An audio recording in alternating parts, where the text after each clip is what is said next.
Boa noite. Mais uma vez aqui, né, para fazermos um vídeo em nome do X, o grupo que eu coordeno, né, Complexidade, Hipnose, Subjetividade e Semiótica.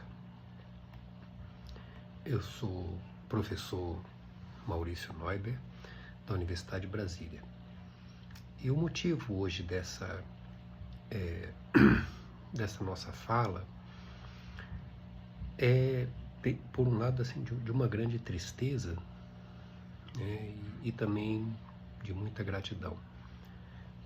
Todos já devem estar sabendo sobre a passagem, né, o falecimento desse grande mestre do pensamento que foi Edgar Morin, né, o francês Edgar Morin. E ele é um dos nomes mais importantes na minha formação e que inspira o próprio nome do X. Porque é a partir da complexidade que a gente começa a pensar essa ideia de como as coisas se relacionam no mundo, como elas se articulam. E ele foi um grande mestre nisso, né? Então, como a título assim de curiosidade, por que o Edgar Morin e o seu trabalho, né, eu tive oportunidade de estar com ele algumas poucas vezes, por que ele se tornou tão importante? Por um lado, tem um grande legado, né, que ele nos deixa, porque a hipnose, assim como os estados de transe, eles são tão complexos que dificilmente uma única maneira de pensar consegue abarcá-los. Então, eu sou psicólogo de formação, eu notava que havia muita limitação nas teorias e muitas disputas entre elas, por vezes disputas ferozes, né, para tentar explicar as coisas.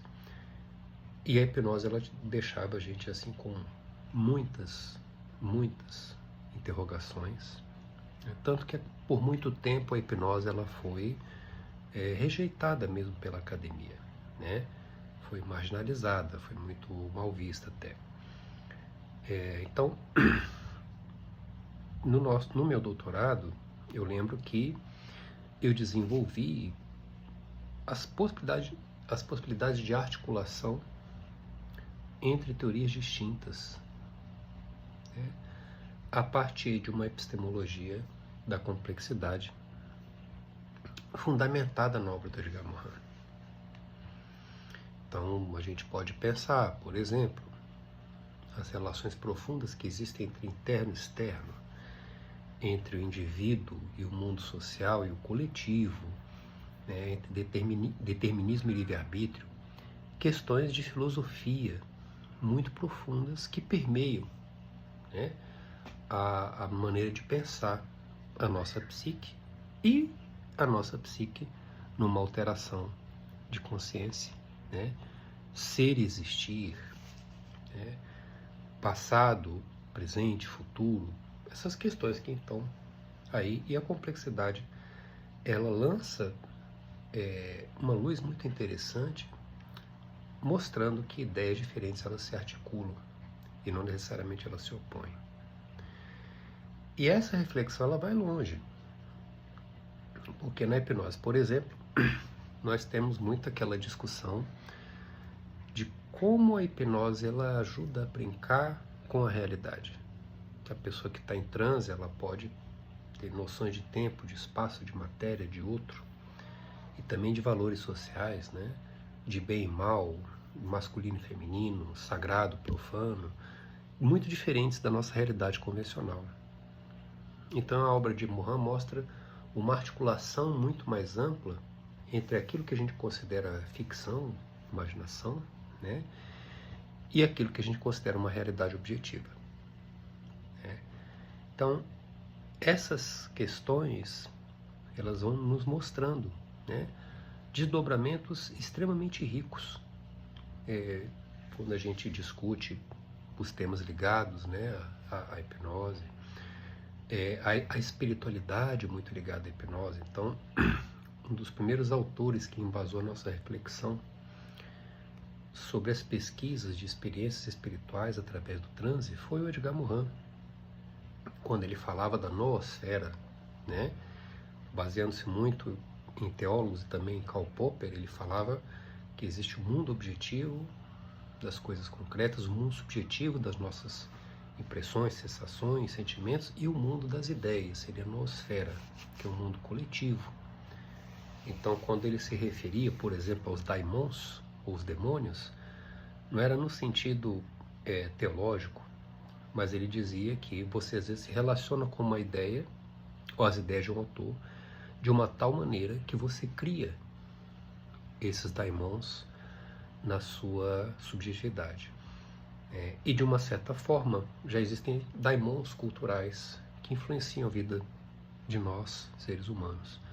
Então, uma ideia muito interessante que ela teve e tem uma importância grande para a gente discutir e aprofundar essas questões. Eu poderia, sim, me alongar ao extremo, né? Passamos aí horas e horas falando das grandes contribuições do Edgar Morin, né, para a hipnose, para a psicologia de um modo geral.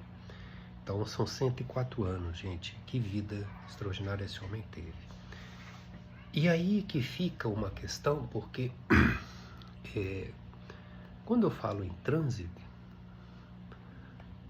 não sei se vocês sabem que no século XIX, a palavra transe também ela tem uma origem latina, que quer dizer trânsitos, né, em movimento.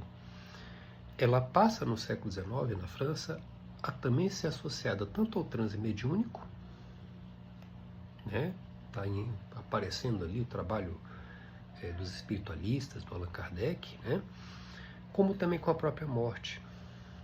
E daí vem a ideia, na nossa língua, né, o português, do transe como assim, a ideia de passagem, né? Muitas vezes se refere, quando alguém morre, a uma passagem. E Edgar Morin escreveu muito sobre a morte. Ele perdeu a mãe quando era ainda criança. E ele vai falar muito desse paradoxo entre morte e vida ao longo da obra dele, né? Como, por exemplo, O Homem e a Morte, ou até no Método 2, se eu não me engano, quando ele fala que vive-se de tanto morrer, né? Ou seja, que o nosso organismo ele vive muito tempo exatamente porque acontecem muitas mortes celulares, né? Então a vida se mantém muito graças à morte. E morre-se de tanto viver, ou seja, chega num ponto que de tanto que você viveu, o seu organismo não aguenta mais. Mas ele também falava disso num nível transcendente, né? Ele viu esposas, ele foi casado mais de uma vez, que faleceram, e acompanhou grandes transformações. Ele viu o horror das guerras, né? E fica aí uma questão interessante, já que a morte está tão ligada com a vida e não são dicotomias, como que fica para nós que estamos aqui nesse plano, digamos, não estamos nessa noosfera em que agora Morin está, né, porque ele se transforma nas ideias que ele criou, de um ponto de vista da teoria dele, de complexidade. Essa passagem, esse trânsito, esse grande trânsito que um dia todos nós viveremos, do filósofo, do pensador, do inspirador, do poeta Edgar Morin, né?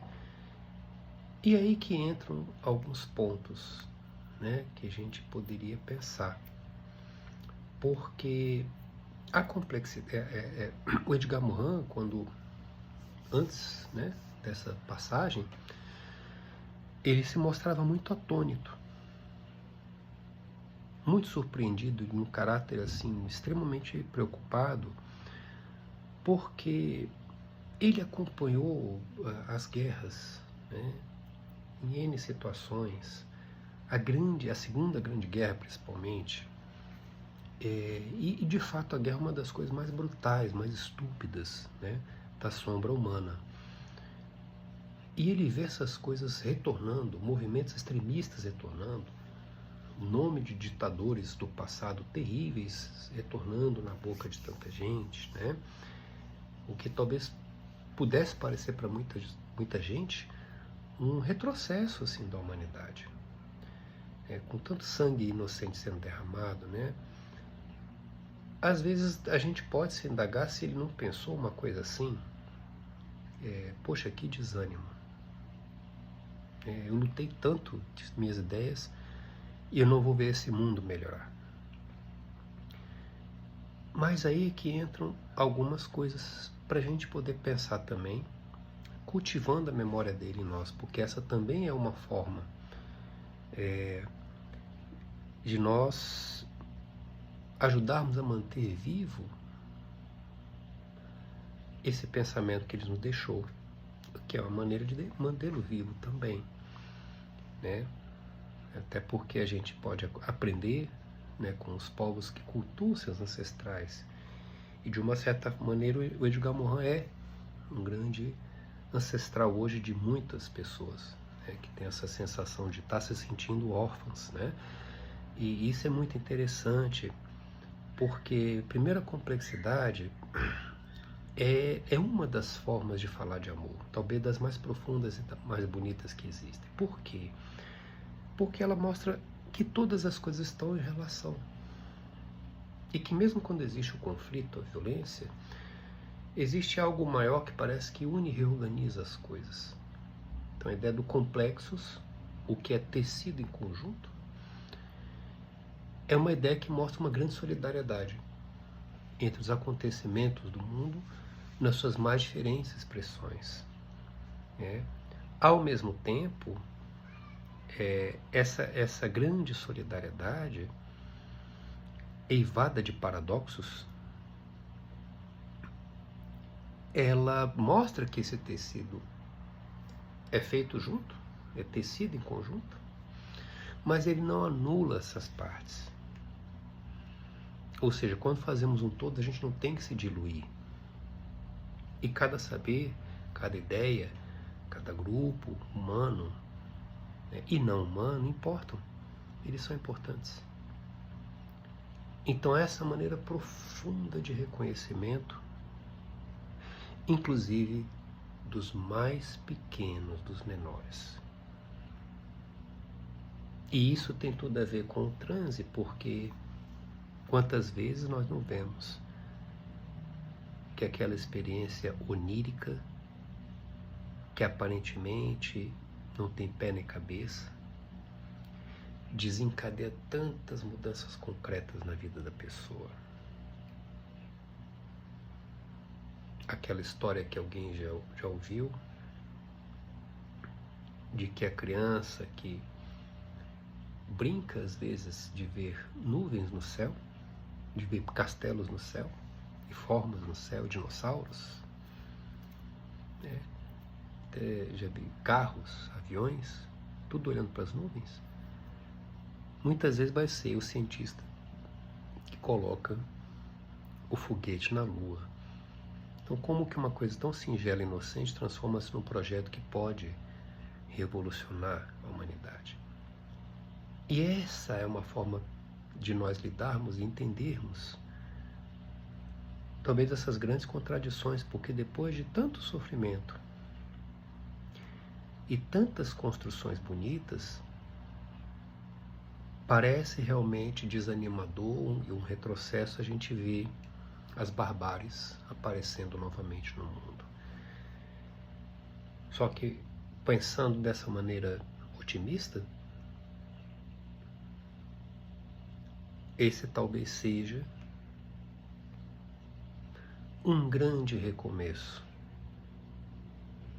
para que essa sombra que tantas vezes nos habita, ela venha agora no momento onde a gente parece ter adquirido um pouco mais de consciência das coisas, e como humanidade possamos fazer opções melhores, inclusive considerando as pessoas que são diferentes daquilo que eu sou, daquilo que você é,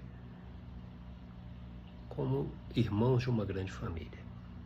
Essa acho que é a mensagem muito profunda da complexidade que o nosso querido Edgar Morin deixa, pelo menos assim a gente entende. Porque uma experiência de transe e hipnose, quando bem conduzida, ela te conecta com o todo. Ela te ajuda a se pertencer a esse cosmos, a esse universo que a gente vive.